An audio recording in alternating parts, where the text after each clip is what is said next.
Hello and welcome back to Prideful Europe TV. The day has finally arrived. It's the one we've all been waiting for. We've got a fully fit squad. Hallelujah. Alright, fair enough, it's not a fully fit squad because Ashley Young is out for 6 weeks and the likes of Rojo and Blind have only just started training, but nonetheless it's the first time in a very long time the boss has got everybody playing in training, everybody in front of him, and he can start making proper team selections rather than ones that have forced his hand. So yeah, we're all happy at the moment. With this news, what we've done is Prideful Europe TV has basically put out on Twitter this week, now everybody's fit, what is Manchester United's strongest starting 11? Now we're looking at basically two things: what formations should we play and who should be in the lineup. So this question was asked to you earlier in the week. We had an overwhelming response. So what I'm going to do is go through a couple of the Twitter replies. A couple of people suggested what teams we should have, and then basically make an informed choice of the Prideful Europe viewers' starting 11. So here we go. Obviously, as we say, there's no Ashley Young, so I'm not really like being mean to Young. He's been playing very well this season, but you've got to take on board it's the first time we've had all the new signings ready for action in one go. So I just wanted to make that point. Right, so yeah, I think we all know that the goalkeeper picks himself. Despite the signing of Victor Valdez, De Gea is he's the number one choice. So there was not one response which didn't have De Gea in the side. So De Gea is the goalie. But right, so the first tweet that I had back come from a guy called Rich, who's at RichLee2202. He said 3-5-2 with Rojo, Jones and Evans as a back three, Shaw on the left wing back position, Young on the right wing back position, with Blind, Carrick, Di Maria in midfield, and Rooney and Falcao up top. Now the thing that springs out to me from that tweet from Rich was Blind and Carrick in the same side. Now for me that seems quite a defensive minded midfield, because especially when you've got three centre halves playing already, so you've already got a back five, and then you've got Carrick and Blind in the middle of the park as well. It sort of looks like you're setting up to not concede. So I suppose if you're going away to Real Madrid, that formation and that lineup might be right, but if you're playing at home against the likes of QPR, no disrespect to QPR fans, we might go for something a bit more attacking. And also no Van Persie. He's been scoring a few goals this year. I know he hasn't hit the dizzy heights of 2012, but he's been scoring a few goals. So cheers for your tweet, Rich. The next one's from a guy called Shane, who is at _SM91, and he's gone for a 4-3-3 with a back four of Raphael, Smalling, Rojo and Shaw, midfield three of Carrick, Blind and Herrera, and up top Rooney, Falcao and Di Maria. Again, the first thing that jumps out to me in this one is obviously as a back four, so you've got Carrick and Blind in there together. For some reason I've got it in my head that these two guys, it's got to be one or the other playing together. I don't know if it'll work because, like I say, they're both very defensive minded, they cover the ground in front of the defence. So why would you need both when you could free up a position for someone a bit more attacking minded? But in this side from Shane, there's again no Juan Mata and no Robin Van Persie. And you've got to think both these guys have been playing quite well for us this season, so that was quite surprising. But thank you for your response, Shane.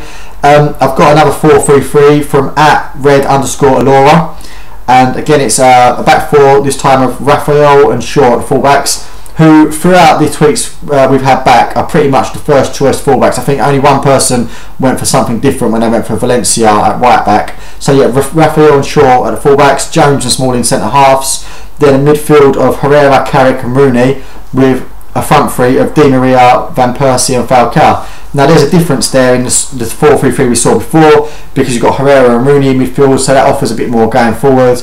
And then when you've got in attack Di Maria, Van Persie and Falcao, you're gonna sort of blow sides away with that attacking sort of prowess, if you like. So that is a 4-3-3 on a bit more of the attacking side. Now to point out, we've had a couple of we can't read out every single person's tweet with their formation, with their lineup. There was simply too many. So what we're going to do is read out a couple more, but also point out that at Official Jongs and at Niza01 both had Carrick at centre half.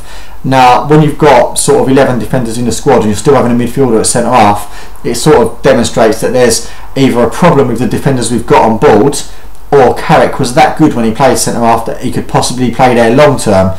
Now we've covered that before. Carrick at centre half long term could be an option, a really good option for Van Gaal. But again, we'll cross that bridge when we come to it. We'll see what happens against Southampton on Sunday, and in the coming weeks when we have got everyone back, who he will pick. There was a good tweet from Lee Garvey, which his Twitter handle is @GarveyLee. He'd gone for a 1-10 formation. He had De Gea in goal, then he had Rooney, Van Persie, Falcao, Wilson, Di Maria, Mata, blah blah blah. Basically, he had 10 strikers. I'd like to see what would happen in a match if we did actually do that, because the other side would struggle to get the ball back from us, but then defensively we would come unstuck, I think. But that was quite a good tweet, so cheers for that, Lee. As we just looked at the people that wanted Carrick in defence, there was a few people that had Mata in the side, at Kevin Jones 1994 and at Paul Bonham, which was at P Bonham. They both had Mata in. You know, how can you leave the little wizard out? It sort of is a big question mark about that, because when we play at Old Trafford, Juan Mata has performed. He's scoring goals, he's setting up, you know, he's assisting goals, he's creating things. He looks good. He looks like the player that, you know, we pay £37 million for. However, when we go away from home, he's very much anonymous. I think he may have made 1 assist away from home, and that is it. So maybe he enjoys his home comforts of Manchester and the grey skies and the rain. Who knows? Right. So after receiving everybody's teams, the first thing we did was look at the most selected formation. So what I did, I looked at everything that came in. There was a few for 3-5-2, there was a few for 4-4-2 diamond, 4-3-3, 1-10 as we say.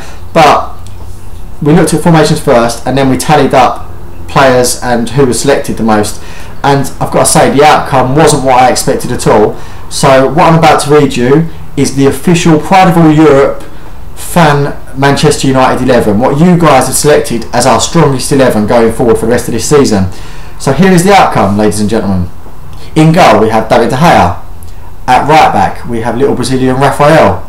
At left back we have English boy Luke Shaw. In the centre of defence we have Phil Jones and Marcos Rojo. That surprised me a lot. I thought Chris Smalling would be in there. There was a couple of it was Jones and Rojo run away with the selections there, as did the whole back four, if we're honest. And it's funny that Smalling, Evans and Paddy McNair all finished on exactly even votes, so I just thought it'd be worth flagging that up. So in midfield we have a diamond. It is Michael Carrick at the base of the diamond. Then in front of him we have Ander Herrera, Daley Blind and Angel Di Maria. And then up top we have Wayne Rooney and Radamel Falcao. How on earth have we left out Juan Mata? How on earth have we left out Robin Van Persie?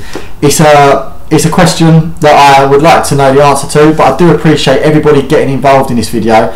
It has been fun because the contrasting selections and the contrasting sides not only shows how much talent we've got in the squad, but it shows the different ways we can play under Van Gaal. And at the start of the season, when he said he's going to play 3 at the back, we all panicked, but we've now seen that it can work and it does work. So we've got a great manager, we've got a very, very good squad. So to go over that outcome 11 again, as chosen by you guys, it's De Gea in goal, Rafael, Jones, Rojo, Shaw, Carrick, Herrera, Blind, Di Maria, Rooney, Falcao. If any of you have got a problem with that 11, get in touch with me. I'm on Twitter. It's @NathanW. That's NATHONW. Subscribe to this YouTube channel, Pride of All Europe TV. Should be getting much bigger in 2015. Keep tweeting us. Read the website. Keep in touch. Right. Cheers. See you soon.